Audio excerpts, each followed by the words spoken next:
मंडळी, आगामी मुंबई महापालिका निवडणुकांमध्ये मेट्रो कारशेडचा विषय गाजणार असं आता स्पष्ट झालंय. कारण आदित्य ठाकरे यांनी पत्रकार परिषद घेत शिंदे फडणवीस सरकारनं 10,000 कोटी रुपयांचा घोटाळा केल्याचा थेट आरोप केलाय. मुंबईच्या जिल्हाधिकाऱ्यांनी 14 हेक्टर जागा या मेट्रोच्या कारशेडसाठी देण्याचे आदेश काढलेत. पण जेव्हा ठाकरे यांच्या नेतृत्वाखालचं आघाडी सरकार होतं तेव्हा मात्र भाजपनं यामध्ये सातत्यानं अडथळे आणण्याचा जाणीवपूर्वक प्रयत्न केला. कारण भाजपचा मुंबईकरांवर राग आहे असा आरोपही आदित्य ठाकरे यांनी केला. मेट्रो 3, 4, 6 आणि मेट्रो 14ची कारशेड एकत्रित केल्यामुळे सुमारे 10,000 कोटींची बचत झाली असती, वेळेची बचत झाली असती आणि जंगलही वाचलं असतं असा आदित्य ठाकरे यांचा दावा आहे.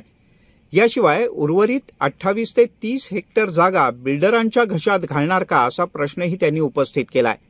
थोडक्यात काय तर मुंबई महापालिका निवडणुकांच्या आधी शिंदे फडणवीस आणि उद्धव ठाकरे यांच्या शिवसेनेत मेट्रोवरून वातावरण तापणार एवढं नक्की.